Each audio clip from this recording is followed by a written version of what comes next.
Hello everyone and welcome back guys to Season 3 Round 8 of the F1 2018 Williams Road to Glory Career Mode, where today we're here for the French Grand Prix. Okay, we had the new parts come through from the factory. We'll get them on the car ahead of FP1. Good news once again then coming into this weekend, we have got even more parts on the car. I feel I say this pretty much every race weekend at the moment, but we have nearly maxed out the aero, getting ready for Season 4 of the Career Mode. Obviously, the rear downforce upgrade is now complete as well. Obviously, means I think we've now got 3 upgrades to go on the aero moving into this Grand Prix weekend. And I will be running, quickly before we get into this, a couple of polls over the next couple of weeks, sort of talking about what you guys want to see for Season 4. Obviously, I will be leaving Williams most likely, but I still want to know whether you guys want me to focus on me winning the title or whether, you know, I want to future-proof the team or things like that as well. But as I said, you know, you guys probably need to watch the community tab of this channel, obviously, over the next few weeks as well for all those sorts of things moving through the rest of Season 3. Because, you know, I do want to sort of take more of your guys' ideas and influence ready for Season 4. You know, obviously, I just want to try and improve it as much as possible. And luckily as well, moving into this Grand Prix weekend, we do actually have the new patch for F1 2018 as well. This was recorded after the patch that came out a couple of days back. I think it's version 1.14 for Xbox and PS4 as well as PC, obviously, as well. Which means I can now include qualifying again. Yay! I know a lot of you complained that supposedly I was lazy and things like that. You know, I just had no motivation to do it. No, it was solely the fact that qualifying was so broken. There was no real point in featuring it. Pretty much every Grand Prix weekend there'd be some glitched time that was 2 seconds quicker than everyone else.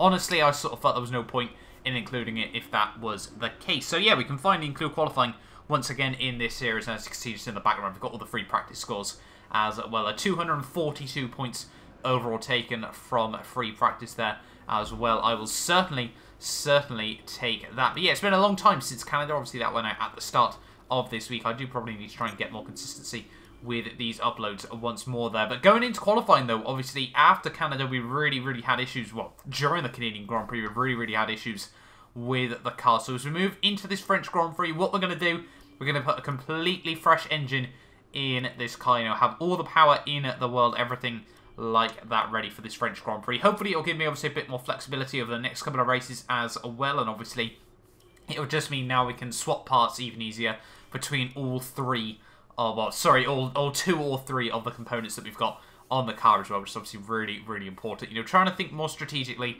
in this career mode as well, which is obviously really important. But moving on then towards the end of my first run in qualifying one. Oh, it feels good to say that once again. Back in qualifying here. You can see so far, top of the board is Nico Hulkenberg. Obviously, he famously took his very first F1 podium here last season in 2019 at the French Grand Prix. Obviously, a very good day out for Renault in that sense as well. I'm out of the final corner, down towards the line. We are going to go second.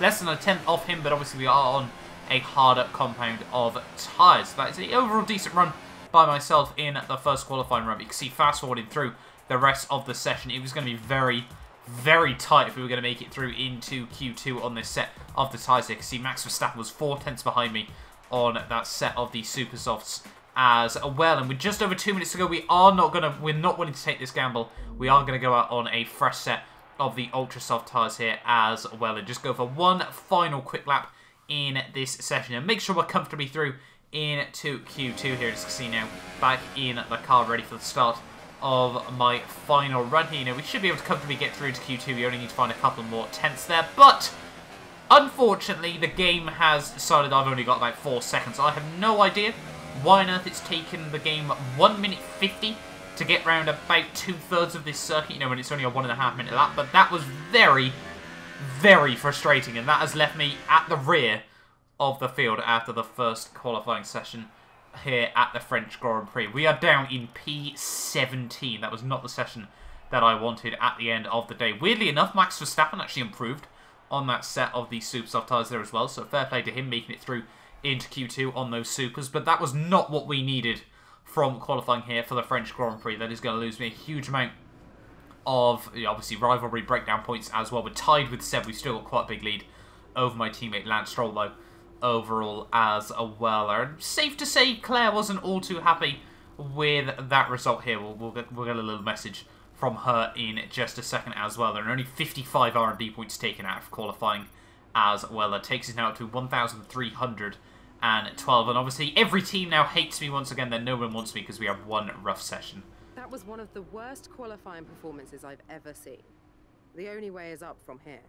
Hopefully. So yeah, Emma sort of not really understanding the fact that we basically got, well, no, I wouldn't say screwed, but we just didn't give ourselves enough time at the end of the session there. But that's going to warrant a bit of a weird strategy from myself. We're actually going to go for a third engine. Oh, sorry, our first, sort of penalty part on the car. Now, there is a little bit of a reason, there's method behind my madness here. Honestly, I just thought the way I sort of looked at it was the fact that if we have a fourth engine, we're already starting at the back, we may as well give ourselves more flexibility with the engines throughout the rest of the season, because realistically we should be able to take them all the way through between now and hopefully between now and most of the way through to the end of the season. But yeah, we will be starting at the back then here in France, but let's move on then into the race.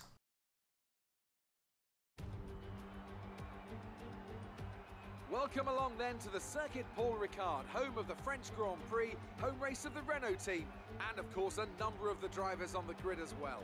Of the 14 races held here up until 1990, 5 were won by a Frenchman, and 4 of those, of course, were Alain Prost. I wonder who'll add their name to that winners list today. A lap of Paul Ricard then consists of 15 corners and a total length of around 3.6 miles. Drivers will need to position their cars carefully on the exit of the flat-out turn 10, ready for the double apex right-hander at 11. Watch out for potential overtaking action at the end of the start-finish straight and into the heavy braking zone of turn 8. Anthony Davidson joins me again for the race today. Let's talk about the Professor. No grip penalties, no mitigating circumstances, just a poor qualifying performance and a very disappointing start position for them today. It's not a nice feeling, I promise you. They've got a quick car underneath them, but they've got onto the grid today and they need a pair of binoculars to see the start lights. They'll be desperate for a good start to make up for some of that deficit. We're almost ready to go then, and this is what the starting grid looks like for today's race. Lewis Hamilton lines up on pole position, with Sebastian Vettel starting alongside. Looking down the rest of the grid, we have Raikkonen, Bottas, Fernando Alonso, and Perez, Hülkenberg, Stroll, Ocon, and Charles Leclerc, Ricciardo, Sainz, Marcus Ericsson, and Van Dorn, Magnussen, Gasly, Brendan Hartley, and Roman Grosjean. Verstappen, they've taken a grid penalty, and the Professor. And now it's time to head down to the track. Okay, here we go. I know what you can do. Don't let me down. So here we are then on the grid, ready for the French Grand Prix, and it is hopefully going to be a fairly easy one-stop for myself. Obviously starting right down at the rear of the field, we need to give ourselves all the best strategy choices that we possibly can. I also got a little message from you guys asking, that I don't do sort of the weird OP strategies when I'm starting at the front, which I will certainly make sure to listen to from now on as well, obviously after the absolute domination that was the Canadian Grand Prix here. But yeah, we won that race in dominant fashion. Unfortunately, we start this one right at the very rear there. 65 places worth of grid penalties, but that doesn't really matter. It is 5 lights and it's lights out.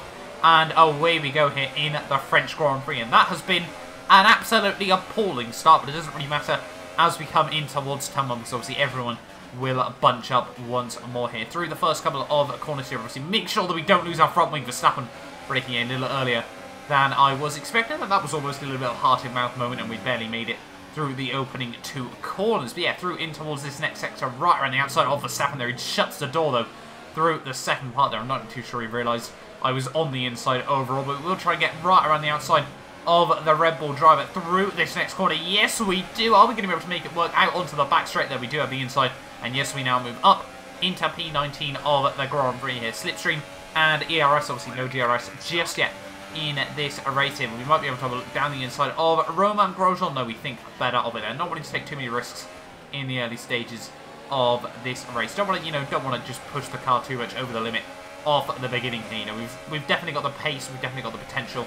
We can still do good things with this car here. Up the inside, though, of Roman Grosjean through this long, flowing right-hander there. Now, up the inside of Hartley as well, though, we sort of find ourselves on the inside of him. Haas now really slipped back into the grips of Toro Rosso in this Career Mode. Now we have a look. No, we don't go around the outside of Pierre Gasly there. But yeah, as I was saying, Haas now have really slipped back into Toro Rosso territory. They really sort of find themselves battling now in this series, so not ideal for the pair of them there. Potentially, we might see Haas's, potential for Season 4, obviously, depending on what you guys want to see overall as well. Obviously, as I've said many times, it will be left down to public vote there as I'm talking about that.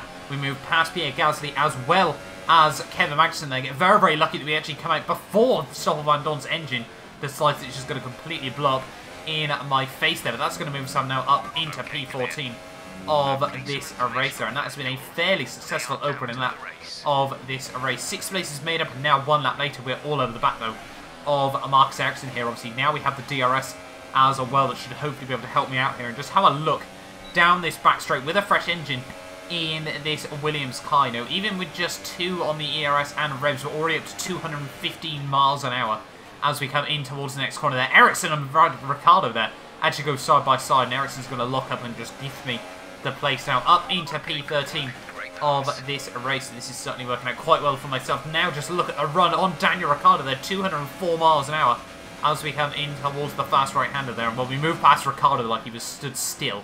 So that is certainly goes to show how good this Williams car is. Red Bull as well, another team that have really started to slip down the order as well. They've sort of swapped it with Renault now, as Renault being sort of the car that can just about hang on to the coattails of, you know, Ferrari, Mercedes, and ourselves. But now to the outside of Esteban Ocon and Carlos Sainz there, right around the outside of the pair of them we go. I wasn't expecting that move so much. It caught me out really doing the commentary there, and I must say, usually I don't get, you know, overall particularly heart racing against the AI, but that moment certainly was overall there, right around the outside of 2 cars we go there, and I will certainly take that one there. And now we're all over the back of Nico Hülkenberg. Obviously last season was able to get a podium here. It doesn't look like this season is quite going to be the same story on the whole there. He's all over the back though of Charles Leclerc as we come out onto the end though of lap 9. And really by this stage of the day it had just been a case of just banging in the lap times, hoping to try and gain some momentum here, because we were past Carlos Sainz obviously after that move, and by lap 12 of this race we were ready for our first and hopefully only pit stop of the day. Got a box on the end of this lap there, brake a little bit late in towards turn 1, and honestly, looking back, I have no idea what that was. I broke too late into 1 and sort of realised too late as well, and then tried to go for the escape road, but by that point it was too late to do that as well though. So a little bit of a brain fart by myself there, and unfortunately that's given Carlos Sainz the race lead once more. So that was certainly not ideal by myself, but obviously we will be pitting in on the end of this lap here. So hopefully, you know, this shouldn't cost me all too much time overall here. And by the end though of the lap, ready to dive in to the pit lane once again. Just another noob moment there. Lock the front brakes up as we got ready to come into the pit lane there. That's going to mean that we have to enter the pit lane in a bit of a weird way overall there as well. But yeah, what a couple of weird moments by myself there. Really, those are race-defining moments that you cannot afford to make. That fairly clean pit stop though, 2.1. We will be back all over the rear of Daniel Ricciardo there. You can see Carlos Sainz now has got sort of a good 4-5 second window over myself here, but obviously with everyone else now still with the 1 pit stop to make, we would come back out of the pit lane all the way down in P14, basically ahead though of the Haas Toro Rossos and 1 Rogue Sauber there, I think, of Marcus Ericsson here. But obviously over these next few laps we should be able to just slowly but surely carve our way back up through the order here. 1 lap later, Hartley now dives into the pit lane, and that should move us up a couple more places there, as well as Verstappen as well had just dived in. And then obviously see lap 15 though of this race, all over the back though of Danny Rick once more here. Rich Revs ERS on overtake as well. Nothing is going to be able to do against that. 216 miles an hour there with basically no slipstream. Obviously we did have everything else though, and that's certainly going to help us out. Lap 16 though, we're slowly but surely carving away through these laps. 11 laps to go here, and it looks like a lot of the AI are now making their second pit stop of the day. Lance Stroll there dives it in nice and tidy there. We're now up into P5 of this race once more here, but we got to close it to the back of Carlos Sainz, and also we've got to watch our mirrors here, as obviously the AI will be closing in as well here. 1 lap later, you can see all over the back now, or slowly but surely even I should say, closing it to the back of Carlos Sainz. You can see Bottas and I think it's Sebastian Vettel both now diving into the pit lane there, which leaves Sainz in the net lead of this race here for Renault. I'm sure they love to take home the race victory here at their home Grand Prix. What a storyline that would be for obviously Renault team there. But you can see by lap 20 though, really, realistically, there's not going to be too much the Renault car is going to be able to do against our mighty Williams. Just very, very slow though as he came through the final couple of corners of this lap. Out of the final corner though, DRS, ERS, and Rich Revs everything like that. Don't think Carlos Sainz is really going to be able to have too much to defend against ourselves. So we look to the outside in towards turn 1 here. We're going to give him the room though on the inside. I wasn't sure if he tried to keep the nose in there. But we are now up into the lead of the French Grand Prix here. This is exactly what we needed here. Absolutely fantastic for ourselves right from the very rear of the field, I should say there. But obviously we have still got to watch because we have got a couple of Ferraris and my teammate Lance Stroll as well, all three of them hounding in on this front group. As you can see, just 2 laps later, Danny Rick now all over the back of me, as well as those Ferrari cars, as I said, in towards this long flowing right-hander once more. They run a little bit wide there, and that's going to give us a 3-second time penalty.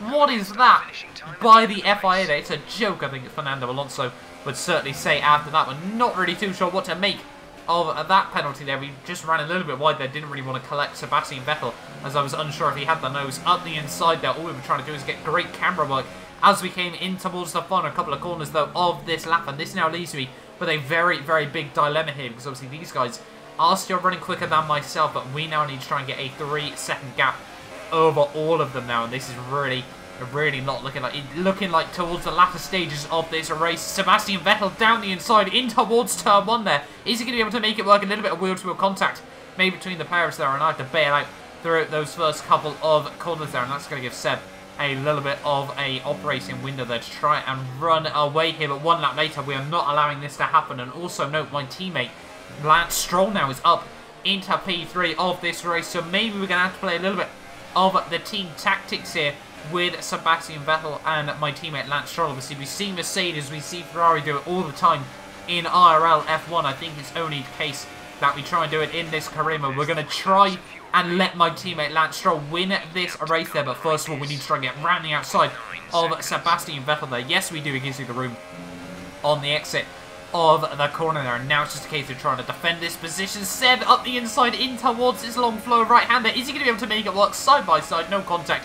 Clean racing made between the pairs there, and we do hook it right away around the outside of him as we go through those couple of corners here. But at this stage of the day, we had a 5-man scrap for the race lead, but we need to try and slow up Sebastian Vettel, give my teammate Lance Stroll the effective net race lead of this Grand Prix here. So we come in towards the final couple of corners though. Seb is just going to send it very, very aggressively down the inside. I was not expecting that by the Ferrari driver there. Out of the final corner though, a little bit of more wheel-to-wheel contact made between the pairs there, and now Lance is going to be able to get the run on the Ferrari driver there. But just look at the run they've been able to get on, the pair of them on me there as they came in towards someone that we can't keep the nose up the inside. Lance now moves though up into the race lead here. We need to try and get back past Seb as well here. He now can tell what we're trying to do here. He's starting to feel the pressure. We've got such a powerful car though in this career. Well, this Williams is basically God among men overall there. Right back around the outside of Seb we go there, and now we need to try and slow him down a little bit more, but we now also need to try and focus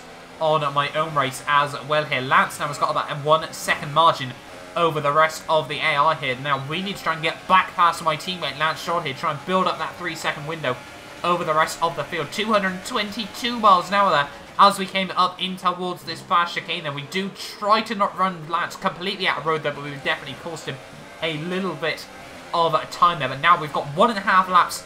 Can we try and build up a 3-second window over the rest of the field here? I need Lance there just, well, I wish we could do some team orders there. Hopefully you can try and slow down the rest of the field for myself here. You know, realistically, if this was real Formula 1, I'm sure the team would try and make Lance do it and obviously give myself the 3-second window over the rest of the field here. But it looks highly unlikely with just 1 and a bit laps to go of this French Grand Prix. We are now trying to push like absolute crazy here to create the window, but Lance is keeping up with me though at this stage of the race here. So it looks like Lance just really wants to take this race victory for himself, that I would not really be too opposed to that one there. We've already seen, you know, myself, Sergio Perez, and I think the Mercedes have won races in this season. It might be a Ferrari as well here, all run races in this career mode here. But it looks like Lance wants to name his stake to those race victories as well. We pick up another warning for track extending here, but obviously we've got no sort of warnings just yet ready for our second penalty. We need to do absolutely everything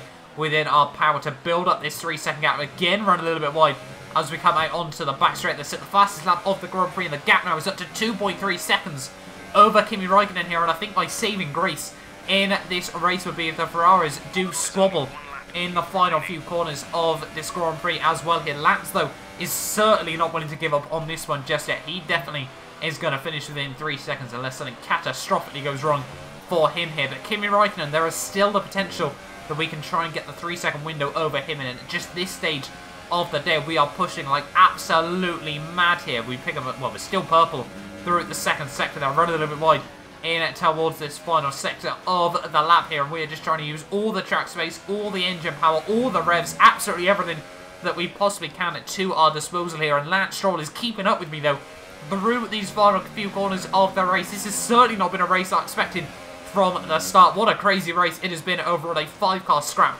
for the race lead right towards the very end of this race as well. But through the final corners, we have done absolutely everything we can within our power. They're down towards the line. Where are we going to be?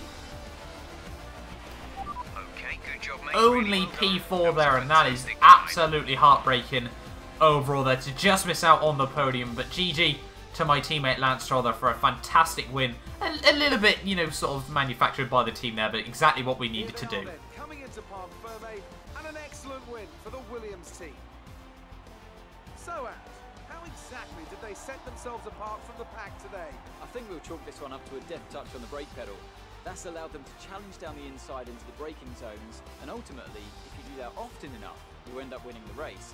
It was great to watch as well though, wasn't it? Forget strategy, forget tyre management. Who doesn't love a good old-fashioned scrap? And I can see our drivers making their way out now. It's been a sublime team performance, and it's the culmination of a lot of hard work. Williams are your winners today.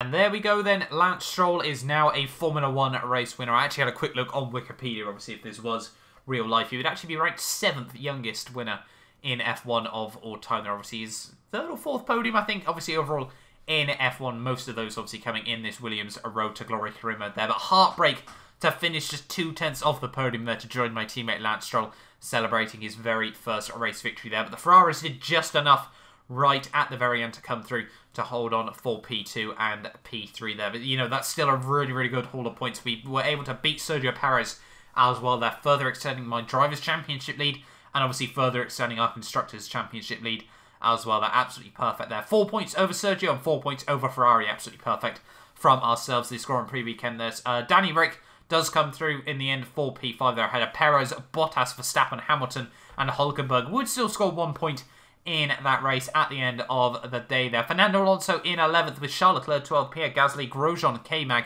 Carlos Sainz, no idea what happened to him towards the end of that race as well there. He must have had like a puncture or something like that. Only ahead of Ericsson and Hartley there with Esteban Ocon and Stoffel Van Dorn, neither of those two making it through to the end of the race. Obviously Stoffel actually retiring right towards the early stages of that race as well there. And yeah, not a good day out for him, so obviously that leaves, I think he's still yet to score points in this career mode as well as Romain Grosjean there. I'd be quite surprised if neither of them score by the end of the season, but honestly, with how crazy this career mode has been so far, nothing would surprise me. We now, though, have a 36-point lead over Sergio Perez in the Drivers' World Championship now. My teammate Lance Stroll jumps past Verstappen, Bottas jumps Alonso, and Kimi Räikkönen even jumps Lewis Hamilton there as well. And in terms of the Constructors, no real changes in that either, so obviously we're just further cementing our lead at the top. But hopefully, you know, you guys have enjoyed this video. Lance Stroll is finally a Grand Prix winner. I'm sure the pundits have really been all over his case so far this season there, but he's finally shut down some of the haters there. But thank you all